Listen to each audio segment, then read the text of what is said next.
അപ്പൊ ഗൈസ് നമുക്കിതൊരു കാത്തോരൻ ഉണ്ടാക്കുന്നതാണ് ചെയ്യാൻ പോകുന്നത്.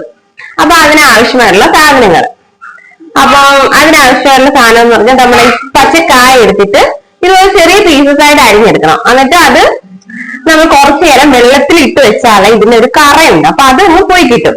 അത് കഴിഞ്ഞിട്ട് ഊറ്റിയെടുത്താണ് ഈ ഇരിക്കുന്നത്. പിന്നെ ഇതെന്ന് പറഞ്ഞത് ഇതിന് വേണ്ട അരപ്പ. അതെന്ന് പറഞ്ഞാൽ ഇതിലെന്ന് വെച്ചാൽ ഞാനൊരു അരമുറി തേങ്ങ എടുത്തിട്ടുണ്ട്.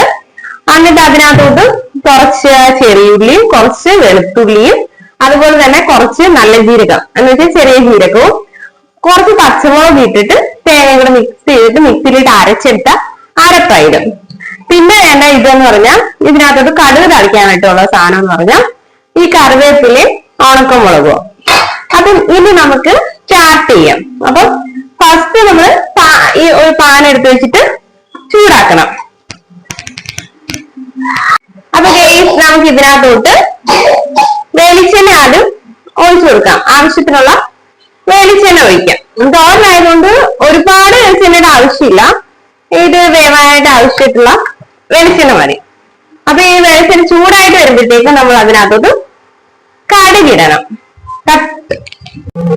അപ്പൊ നമുക്ക് ഇതിനകത്തോട്ട് കടുകിടാം. എണ്ണ ചൂടായിട്ടുണ്ട്. ഇപ്പൊ കടുക് പൊട്ടിക്കൊണ്ടിരിക്കുകയാണ്. അപ്പൊ ഇതിനകത്തോട്ട് ഈ കറിവേപ്പിലയും ഉണക്കോളം കൂടി ഇട്ട് കൊടുക്കുവാണേ.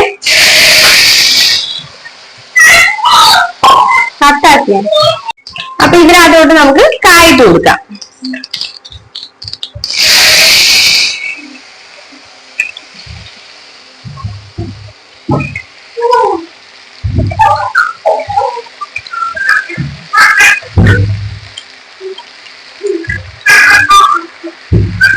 അപ്പം ഇതിന് വെള്ളം ഉള്ളതുകൊണ്ട് ഇങ്ങനെ എടുത്ത് ഇട്ട് കൊടുക്കുന്നത്.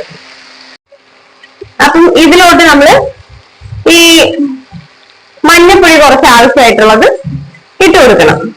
അതിന്റെ കൂടെ കുറച്ച് ഉപ്പും കൂടെ ആവശ്യത്തിനുള്ളത് ചേർത്ത് കൊടുക്കണം.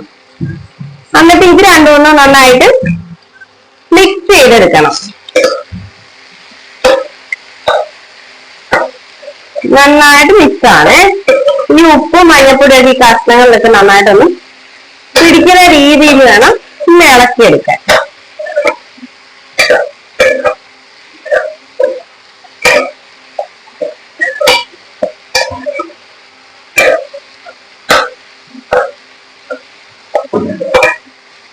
അപ്പം ഇത് നമുക്കൊന്ന് വന്നിട്ട് അടച്ചു വെക്കാം. അപ്പൊ ഗേസ് നമ്മള് കാത്തോരനുള്ളതെല്ലാം വേവിക്കായിട്ട് വെച്ചിട്ടുണ്ട്. അപ്പൊ ഇതൊരു 10 മിനിറ്റ് നമ്മൾ വെന്ത് കഴിഞ്ഞിട്ട് നമ്മളൊന്ന് ഓപ്പൺ ചെയ്ത് നോക്കണം. എന്നിട്ട് ഒന്ന് ഇളക്കി കൊടുക്കണം. അല്ലെന്നുണ്ടെങ്കിൽ ഇത് അടിയിൽ പിടിക്കാൻ സാധ്യതയുണ്ട്. അപ്പൊ അത് നമുക്ക് ചെക്ക് ചെയ്യണം. അതിനുശേഷം അത് കുറച്ച് നന്നായിട്ട് ഒരു 3/4 ഭാഗം വെന്തതിന് ശേഷമാണ് നമ്മൾ ഈ അരപ്പ് ഇതിനകത്തോട്ട് ഈ അരപ്പ് ഇട്ട് കൊടുക്കേണ്ടത്. എന്നിട്ട് പിന്നെ ഉപ്പിന്റെ കാര്യം അപ്പൊ ഒന്ന് ചെക്ക് ചെയ്യണം. നമ്മളിപ്പം ആവശ്യത്തിനുള്ള ഉപ്പ് ഇട്ടിട്ടുണ്ട്. അഥവാ കുറച്ചുകൂടെ വേണമെന്നുണ്ടെങ്കിൽ എപ്പോഴും നമ്മൾ ചിലപ്പോൾ കുറച്ച് ഇടാവുള്ളൂ. കാരണം കൂടിപ്പോയാൽ നമുക്കൊന്നും ചെയ്യാൻ പറ്റില്ല. അപ്പൊ കുറച്ചിടുവാണെന്നുണ്ടെങ്കിൽ നമുക്ക് എക്സ്ട്രാ വേണമെങ്കിൽ പിന്നെ നമുക്ക് ചേർക്കാനായിട്ട് പറ്റും. അപ്പൊ നമുക്ക് കുറച്ച് ഇറങ്ങി അത് വേണമെന്ന് വരെ വെയിറ്റ് ചെയ്യാം. അപ്പൊ ഗൈസ് നമ്മുടെ കായ ഏകദേശം വെന്തിട്ടുണ്ട്. നമുക്ക് എന്തായാലും ഒന്ന് ഓപ്പൺ ചെയ്ത് തന്നിട്ടൊന്ന് ഞെക്കി നോക്കാം അത് വെന്തിട്ടുണ്ടോ എന്ന്.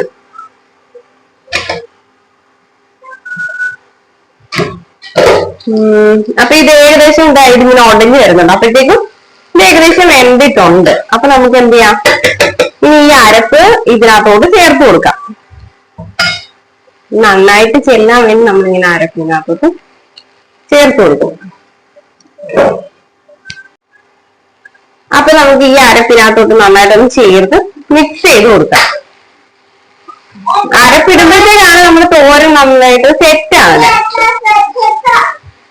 ഞാൻ എടുത്ത കുറച്ച് പഴുത്തിട്ടുണ്ടായിരുന്നു, അതുകൊണ്ട് പെട്ടെന്ന് വെന്ത്.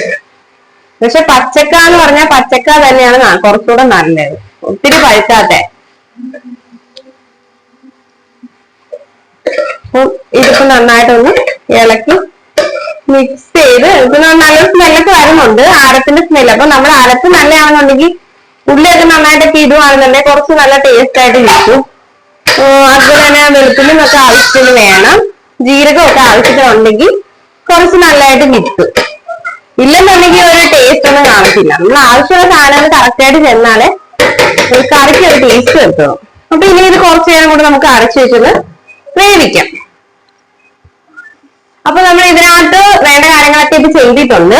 ഇനി നമ്മൾ കുറച്ചൊരു 2-3 മിനിറ്റ് ഈ നമ്മുടെ പച്ച മണം ഒന്ന് മാറി കിട്ടി ഒരു 3-4 മിനിറ്റ് കഴിയുമ്പോഴത്തേക്ക് നമുക്ക് ഓപ്പൺ ചെയ്ത് നോക്കാം. അപ്പൊ നമ്മളൊന്ന് ഉപ്പൊക്കെ ഉണ്ടോ എന്നൊക്കെ ഒന്ന് ചെക്ക് ചെയ്യണം. ഉപ്പുണ്ടെങ്കിൽ കുറച്ച് ഇട്ട് കൊടുത്തിട്ട് കുറച്ച് നേരം ഒന്ന് 1 മിനിറ്റ് കൂടെ ഒന്ന് വേവിക്കാം. അത്രയും ചെയ്താൽ മതി. അപ്പോഴത്തേക്ക് നല്ല സെറ്റ് ആവും. ഇത് 2 മിനിറ്റ് കഴിയുമ്പോൾ ഓപ്പൺ ചെയ്ത് നോക്കാം. ഉപ്പുണ്ടെങ്കിൽ കുഴപ്പമില്ല, ഉപ്പില്ലെന്നുണ്ടെങ്കിൽ ഒരു തുള്ളി കൂടി ഇട്ടിട്ട് മിക്സ് ചെയ്യാം. അപ്പൊ ഇത് സെറ്റാണ്. നമുക്ക് നോക്കാം ഒരു 5 മിനിറ്റ് കഴിയുമ്പോ. അപ്പൊ ഏകദേശം നമ്മുടെ കാത്തോരൻ റെഡി ആയിട്ടുണ്ട്. എന്നാലും നമുക്കൊന്ന് ചെക്ക് ചെയ്യാം.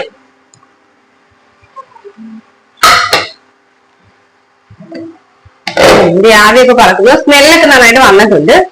ആ അരപ്പിന്റെ ഒക്കെ ഒരു സ്മെല്ല് നന്നായിട്ട് വന്നിട്ടുണ്ട്. നല്ല ആവിയുണ്ട്.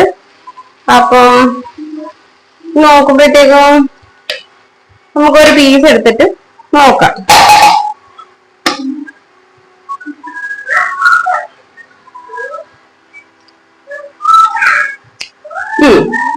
ഇതിപ്പോ ഉപ്പിന്റെ ആവശ്യമില്ല. കാരണം ഞാൻ ആദ്യം ഇട്ട് ഉപ്പ് കറക്റ്റ് ആയതുകൊണ്ട് കുഴപ്പമില്ല, നല്ല ടേസ്റ്റി ആയിട്ടുണ്ട്. അപ്പൊ നമ്മുടെ കാത്തോരൻ റെഡി ആയിട്ടുണ്ട് ഗൈസ്. ഇതാണ് നമ്മുടെ കാത്തോരൻ ഫിനിഷിംഗ് ആയിട്ടുള്ളത്. അപ്പൊ ഗൈസ് നിങ്ങൾ എല്ലാരും ചെയ്യാത്തവര്, ഒരുമാതിരിപ്പെട്ട എല്ലാവർക്കും അറിയാം, എങ്കിലും അറിയാത്തവരുണ്ടെങ്കിൽ ഈ വീഡിയോ കാണുന്നുണ്ടെങ്കിൽ ഇതൊന്ന് ട്രൈ ചെയ്തിട്ട് നിങ്ങളുടെ ഫീഡ്ബാക്ക് ഒക്കെ ഒന്ന് കമന്റ് ചെയ്യണേ. Okay guys, by.